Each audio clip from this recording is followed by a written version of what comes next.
I could not end my night without talking about this particular story here coming out of New York involving a 34-year-old man by the name of Saheed Vassell.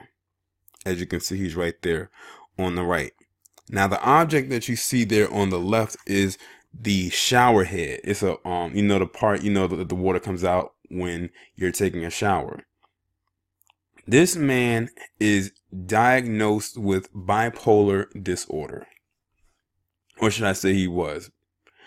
So he went down the streets of New York pointing the long end, this part right here, at people as if it was a gun. They got him on surveillance and he's walking down the street pointing it in people's faces. Like you can actually see him pointing it in people's faces as if it was a gun. And when the cops were alerted about this man, they came in and instead of trying to talk him down and get him to drop what was in his hand, they shot him. I believe they shot him 3 times. I'm not sure the exact amount of times they actually shot him, but enough times and in areas on his body where it did render him dead. Now, like I said, this man was diagnosed with bipolar disorder. He had the documents to actually prove it, that he was diagnosed with bipolar disorder. This shows right here, then he joins the long list of black people who have actual documented mental illnesses where they are not acting in their right frame of mind, but they're not taken seriously when it comes to dealing with mental illnesses with black people. They don't want to understand it and they're never going to. But I find that another thing is, and I talked about this, is when it comes to mental illness of black people, you'll find a lot of black people don't take mental illness as serious either. Like a lot of black people don't want to seek help or think that they don't have a problem. But that's usually a symptom that a lot of people with a mental illness will say, that they don't have a problem or they feel that they don't need to seek any type of medical treatment. It was so hard to watch his relatives sit up there on the news, and have to, talk to those reporters. And I hate when they actually have them up there talking when they know that they're distraught and they're going through something. And I've already read through some of the comments and I wish I hadn't. Trust me, it wasn't on Yahoo because I already know what they're saying over there. I don't have to look over there to find out. But people saying, oh, it was justified, he deserved it. Then I kept seeing this phrase, suicide by cop, suicide by cop. Like he was just looking, or they're saying he was just looking to get killed. They don't, listen, they don't care that this man had a clear and definite bipolar disorder or any kind of mental illness. I don't know anybody in their right frame of mind who would take the head from the shower head and walk around the streets of New York or anywhere for that matter and point it in people's faces, pretending it was a gun, if they were a sane person or in their right minds. This man clearly has meds and he was most likely definitely off of his meds. I've done a couple of videos talking about mental illness in the black community and how it needs to be handled and how it needs to be discussed. I'm not a therapist of any kind. I'm definitely not. So I'm not here to talk from a standpoint of pretending to be one. I'm just saying that this is a discussion that we should have more often because it's often overlooked and we're starting to see it's starting to pop up more often now.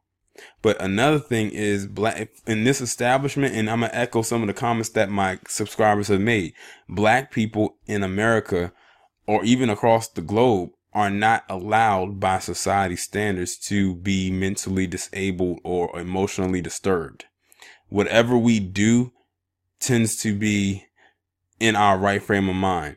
In their eyes, this man was in his right frame of mind. There was absolutely nothing wrong with him except the fact that he was walking around with a shower head pretending it was a gun. They're not going to go any further than that. So even in death, this man is going to be blamed for what he did. I've already seen the comments, wish I hadn't. Yet and still, you have this guy out in Kentucky who assaulted his wife. He assaulted police officers, had a shootout with them. I believe he shot one of the cops. All they did was rough him up a little bit and they took him in. And not once did they say this man had a mental illness. I'm surprised they haven't gone that route yet, but give it some time. I'm sure that that's the route they're going to go. Yet this man is dead. Like, what was he going to do with this, with the end of with this shower head? Black people in America, like I said again, are not allowed to be mentally or emotionally disturbed. Yet we have gone through the most shit in this establishment since its inception. If anybody is emotionally or mentally disturbed, it's us, in a whole different way than anyone else is, than any other group of people, in my God honest opinion. But don't let the colonizers sit up here and tell you the definition of mentally ill, because they truly believe in their heart and in their mind that they are the only ones that can be mentally disturbed. Why do you think the media is quick to call them that? They weren't quick to call this man that. They'll call him that here and there because they're probably forced to say it, but they really don't want to. They want to say this man knew what he was doing and that he deserved what happened to him.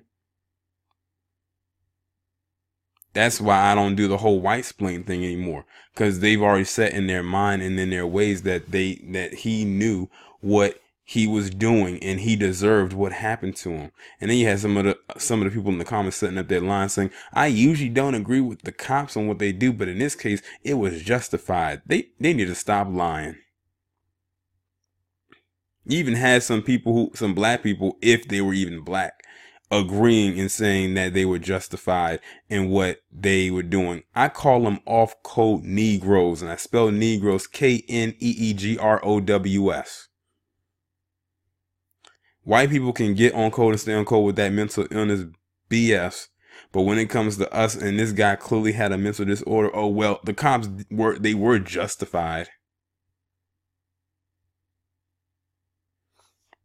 It's sad all the way around, because this man is dead and they didn't take the time to really de-escalate the situation that they could have. They could have dealt with this a whole lot differently, but it doesn't surprise me. It doesn't shock me. I'm almost certain I already know how all of this is going to end up, how it's going to all go down from here on out. Nothing's going to happen with this case. They're going to bury it as far as they possibly can, and it'll blow over, and then it'll be another case right behind it, sort of like it or slightly different. But one thing that's going to be in common is it's going to most likely be a black individual, whether man, woman, or child. Y'all let me know what you think down in the comments, and I offer my condolences to the family and friends of this man.